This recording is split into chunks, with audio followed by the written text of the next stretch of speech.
In this lecture, we're going to be talking about the cost of capital and capital structure. So what is all that about? What's capital?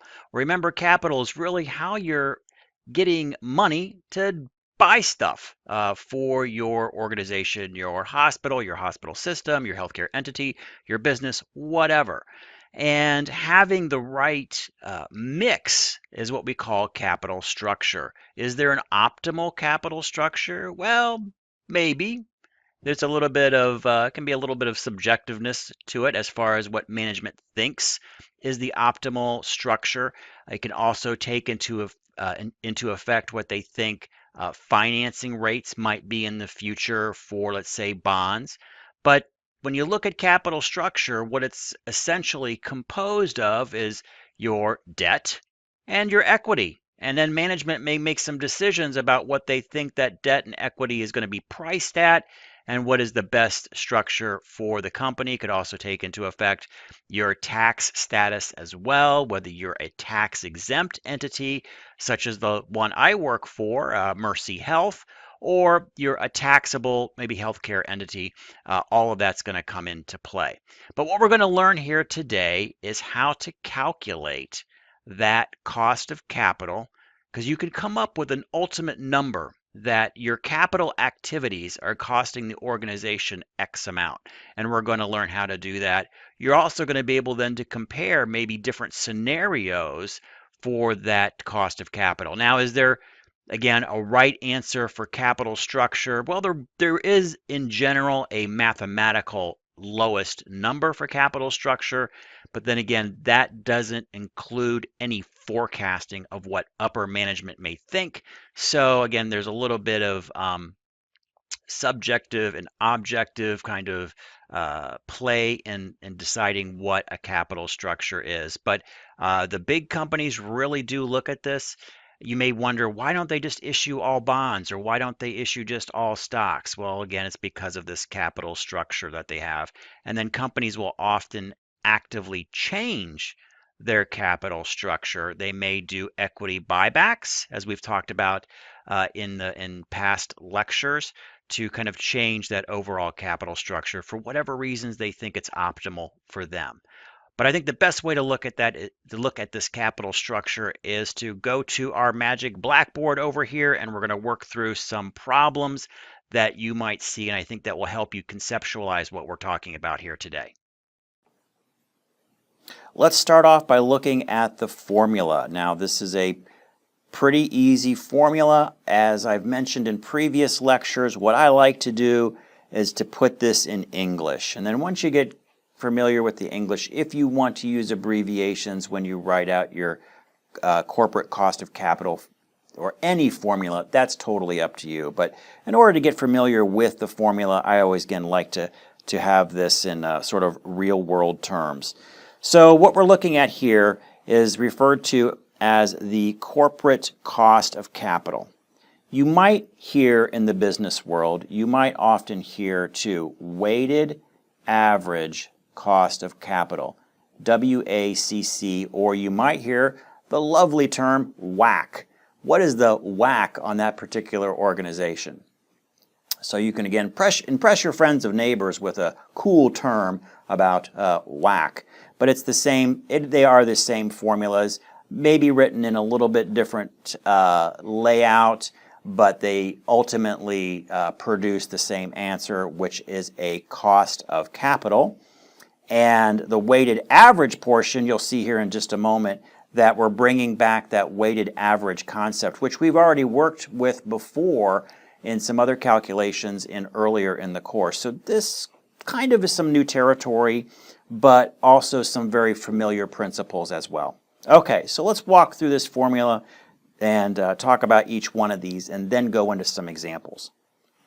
So follow along with me, and when we go to the examples, please make sure that you have your pencil and paper out and that you're kind of calculating along with me. I think that will help you as well. You probably want to write down this formula at the top of your scrap paper or whatever you're taking notes on so you don't have to refer back to it. As I go through the lecture, I'm not going to necessarily write this out every time.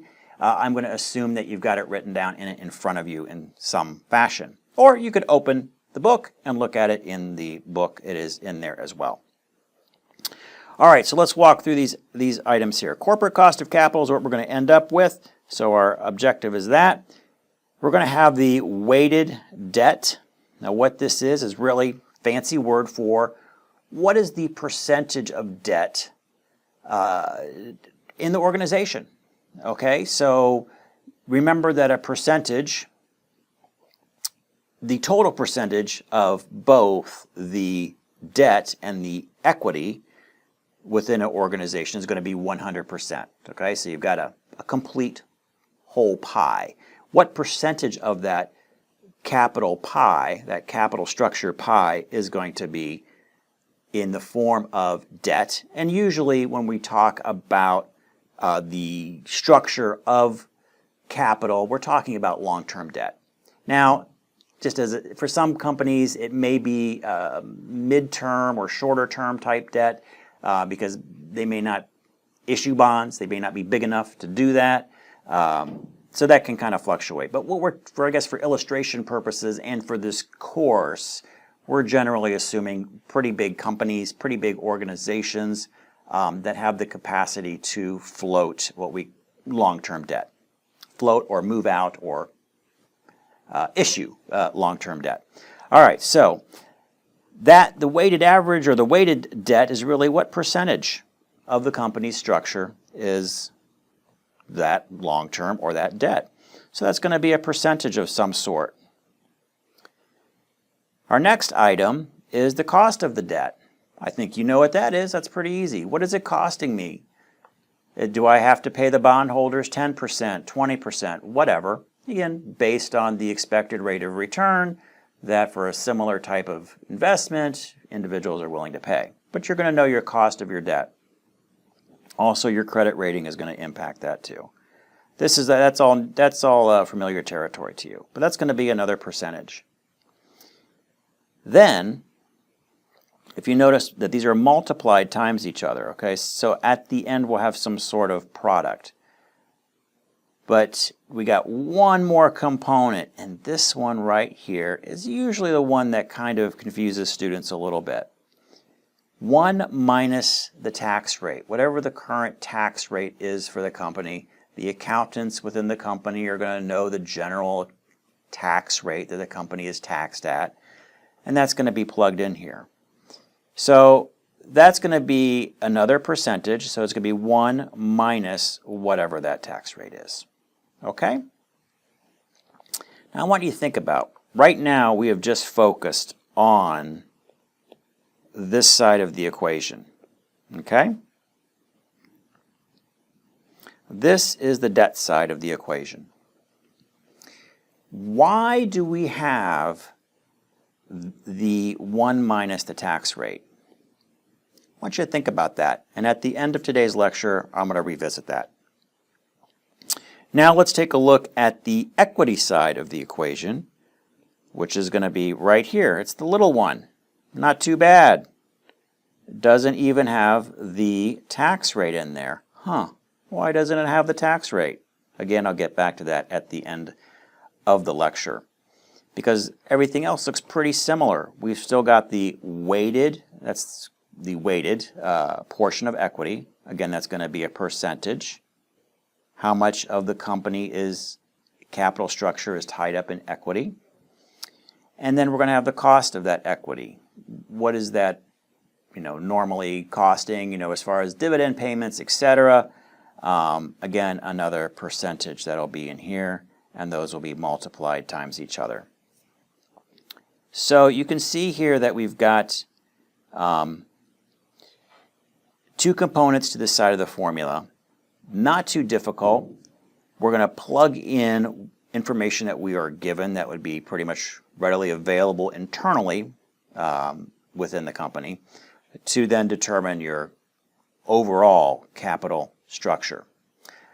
Well, let's jump into our next slide with some examples. Here's our problem.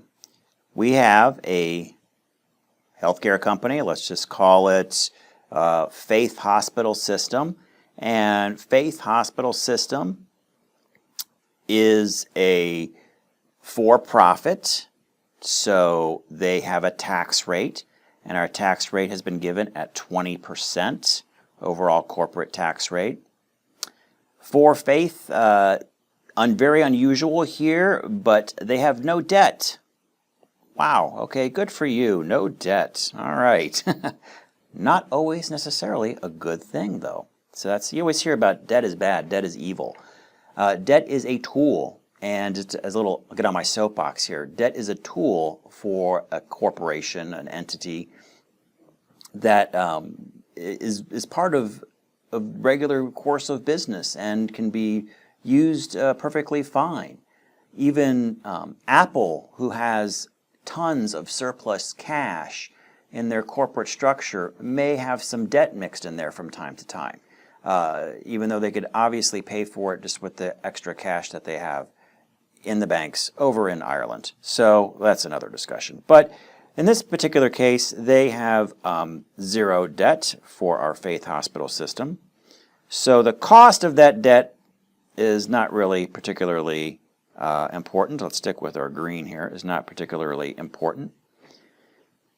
Now, what would be the percentage of equity within this organization? Well, we know that the percentage of debt is 0, so the percentage of equity has to be, answer here, would be 100%. So we're fully equity funded.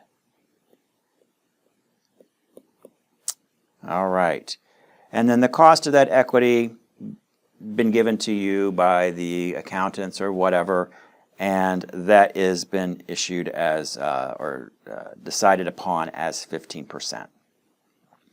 Well, let's go ahead and plug that into our corporate cost of capital formula and find out what is the cost for this current debt structure or the current capital structure that they have. So we're going to just plug and chug. Let's pick a cool color. Let's go with yellow. So our cost of capital, cost of corporate capital is going to be, if you go back to the formula, again, I hope you have that written down because I'm not going to write it down each time. But the weighted portion of the debt, how much debt do we have within this organization? As a percentage, we have 0. Okay. And then we're going to multiply that times the cost of the debt, which is 0. And then that's going to be multiplied times 1 minus the tax rate,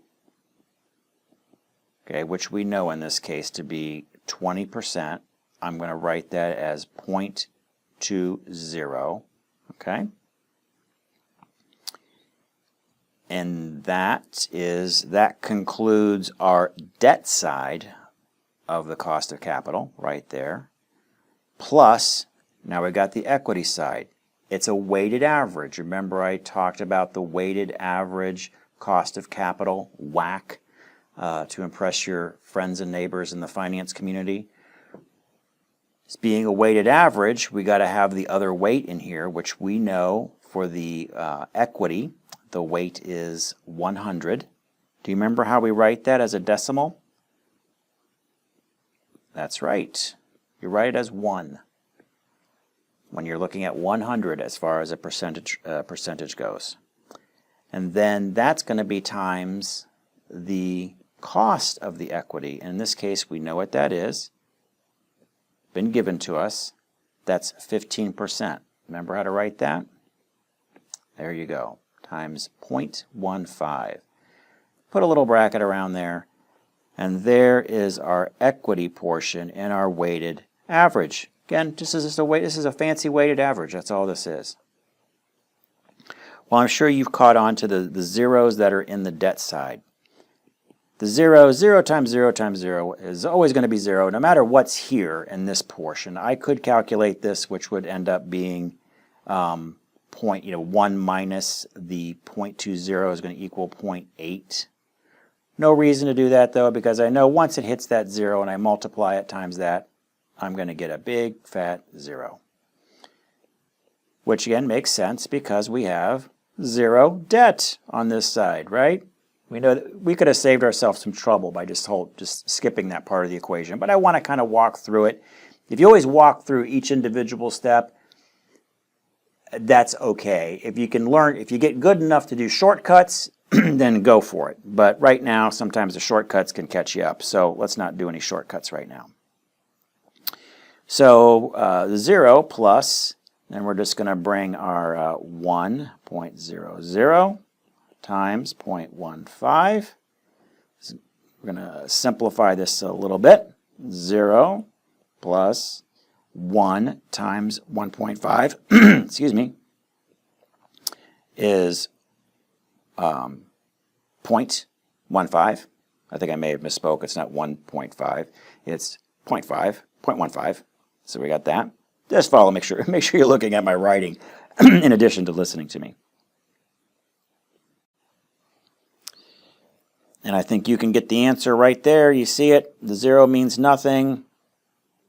The answer is 0.15 or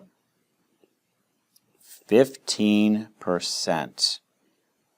Ta-da! Now, we could have easily solved this without even plugging it into the formula because we know there's no debt on this side of the equation because the debt is eliminated by all of the zero cost. And we already know the cost of equity at 15%. But this was a good exercise, and it showed that we came up with the right answer by using the formula. Now let's get a little bit different. Let's add what's going to be more realistic, where you actually will have some debt issued from the company. So there's going to be a certain percentage of debt total and then equity.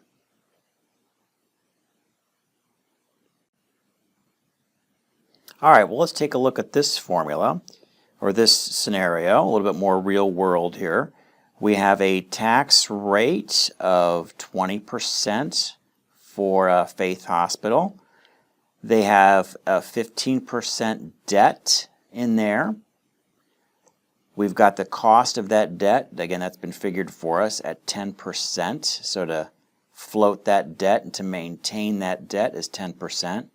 Equity, well, we don't know the percentage of equity within the organization, but since we do know the debt portion makes up 15%, and we know that there's always a 100% total, so 15 minus 100 is going to equal 85%, so we know that. Had to do a little deductive reasoning, but we found out that. And we know our cost of equity. That's been given to us by the accountants. Okay, so that looks good. Looks like we got all the parts that we need to put into our corporate cost of capital equation. And again, we're assuming, and we are assuming, well, we're not assuming, we know that this is a taxable entity because we have a tax rate applied. If the tax rate said 0, well, then we know that we're dealing with a not-for-profit or nonprofit organization. All right, well, let's go ahead and do some plugging and chugging into our corporate cost of capital formula. We know that the first part that we're going to be working on will be the debt side. So what is the percentage of debt within the entity? Within Faith Hospital, it is 15%. I'm going to write that as a 1.5. And that is going to be multiplied times the cost of that said debt. And we know the cost of that said debt is 10%. So we do a 0.10. And then that's going to be multiplied times the tax rate, part of it, which is the 1 minus the tax rate. In this case, we know the tax rate to be 20%.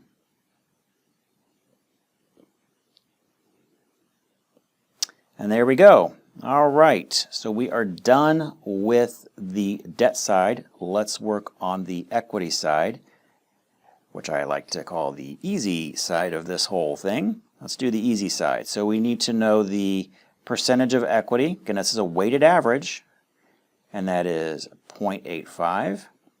85%, times the cost of the equity, which we know to be 25%.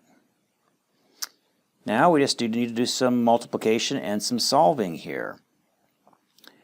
Well, we multiply the 0.15 times the 0.10 right here and here, and we are going to get 0.015 times, I think you can do this subtraction right there, that's going to be 0.80 plus, and we can go ahead and do the math on this one. Let me check that real quick with the calculator.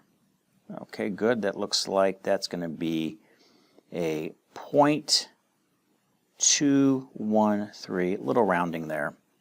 As far as rounding goes, I'm looking for, it's okay to round in some cases, but I am looking for answers in general, like especially in the learning activities. If I'm looking for the perfect answer, it has to be somewhat in the ballpark. If it's a whole percentage point or really anything more than about, maybe 1/3% off, you're not going to get it. Get the credit for a perfect answer score. A lot of you are getting credit for work.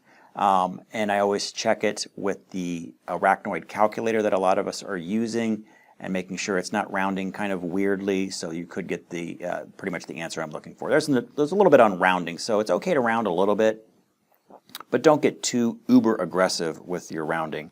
But again, I think everybody's been okay so far with the learning activities. All right, well, enough on that. So we've got that, looks good here, and now we just need to do some more simplifying. We're going to go ahead and multiply these two together, and let's see, the 0.015 times 0.8. 0.8 equals 0.012 plus the equity side, which is 0.213. Going to add them together, and that equals, well, you can do it in your head probably, 0.225, or converting that back to a percentage. You don't want to say that's a percent. You want to say this is a percent. Convert it back to a percentage. There you go. That wasn't too hard. So now you have just figured out the corporate cost of capital for this particular structure right up in here to be 22.5%. Now let's take a little different twist on this formula. What if you were given the following? If you were given the percentage of debt within the company, okay, and you were given something called the after-tax cost of debt. Well, it is what it says it is, after-tax cost of debt. So what they're basically doing for you, if you're given this information, is they've already calculated that tax effect. Remember where you had to do the 1 minus the tax, and then you multiplied that, was multiplied times the cost of the debt?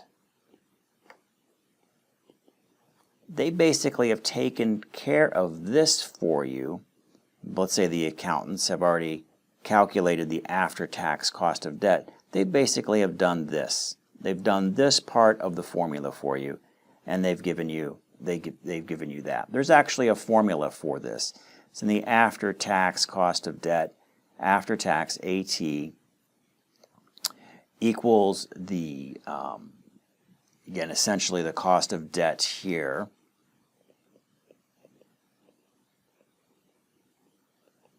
Again, multiplied 1 minus t. This also might be referred to the required return of the debt. Same, means the same thing. So hopefully you guys can figure that out. But don't let that part kind of freak you out if you see that in there as well. As you can see, it's the same part same function as what we've just written up in here. Cost of debt times 1 minus the tax rate. So if you're given anything like this, after-tax cost of debt, assume that this part of the formula has been done. Okay. What we don't know is kind of, again, we have to do some intuitive thinking here. We don't know the percentage of equity in the organization. But we do know that debt's 30, right? So we know that equity has to be 70, right? 70%. Okay. So I think we're pretty much good to plug it in to our corporate cost of capital formula, and just being aware that this part of the formula has already been done for us. So how would we set this up? First, well, we know that we have to do it's a weighted average, and let's work on the equity side first. And we know that debt is 0.3 or 30% times, times what? Well, again, this whole portion has been done for us. So we're just going to plug in the product of that, which is 0.08. And that's it, folks. That is the debt side of the equation plus, that's a plus there. The equity side, again, we're doing a weighted average, so you know that's 0.7 times, what's our cost of equity? Right there, 15%. We're going to do a little math. Let's see here, that's going to equal, double checking, okay, that should equal 0.024. Again, hopefully you're following along with me, and if you see I've made a mistake, email me. You might get some extra credit if you see that I've made a mistake in my calculations. And let's see, add those two together,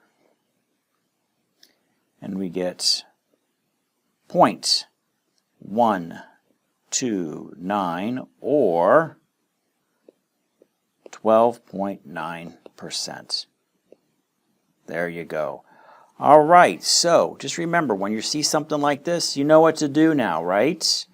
It's actually done a lot of the work for you. Makes it super easy to go ahead and calculate that corporate cost of capital, or the WACC, for that particular organization.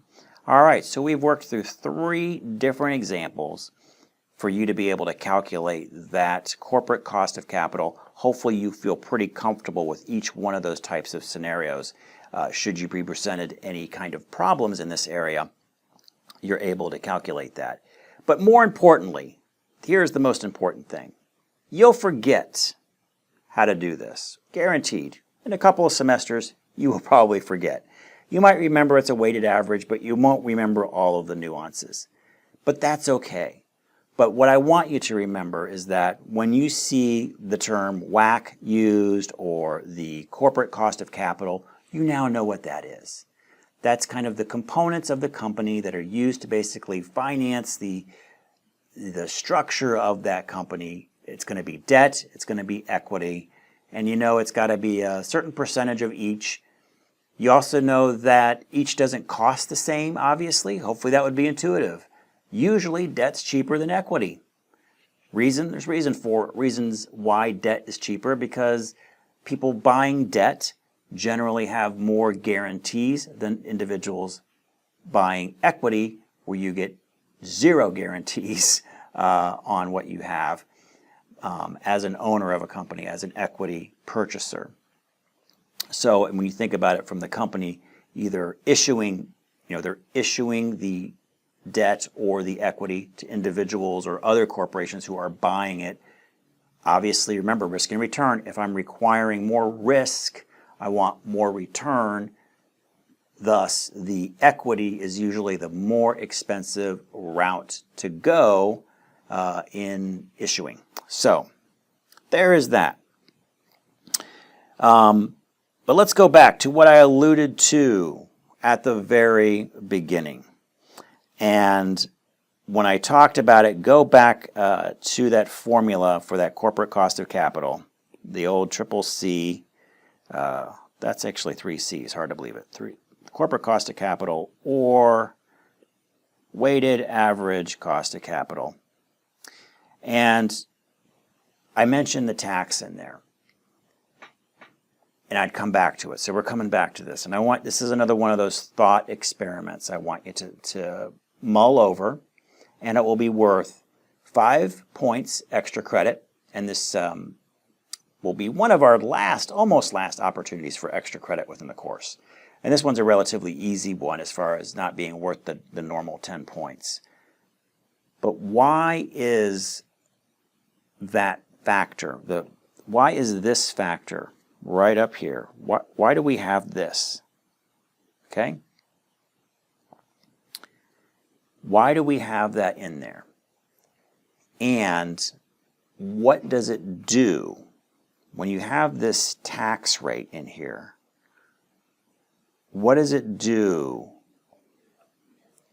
to the cost of debt? Does it increase the cost of debt or does it decrease the cost of debt? Okay? And why? And why? And there is a specific why. So you got to give me it's a little bit of a two-parter, but you can do it in one sentence. Does the tax rate either increase or decrease? If you have a tax rate, what impact? It will blank the cost of debt. Okay? And the reason it does that is because blank. And I'll give you a little hint. A little hint. Income statement. That's your little hint. So think about that. Okay? So there's that, the extra credit for this week on that. So hopefully you found this not too daunting, relatively easy formula, and I think it does really help in understanding overall corporate cost of capital. And I'm back for that lecture that you just saw, that absolutely life-changing lecture that you had the pleasure to view over the past few minutes. For the extra credit, I would like you to do this. And again, remember, it's only going to take about one sentence. Make sure you answer the 2 components that I asked for in the lecture. Put that in a Word document and submit it in the link below the lecture video today, and have that in before the end of the module to receive any extra credit points for that. Again, 5 points. It's a relatively easy one because it only takes a single sentence. And as always, with the extra credit, do not ask me any questions. You're on your own. I've given you enough hints for that. But with any of the other material, though, please, if you do have any questions, please feel free to ask me. All right, well, that concludes the lecture. And as always, thanks for watching.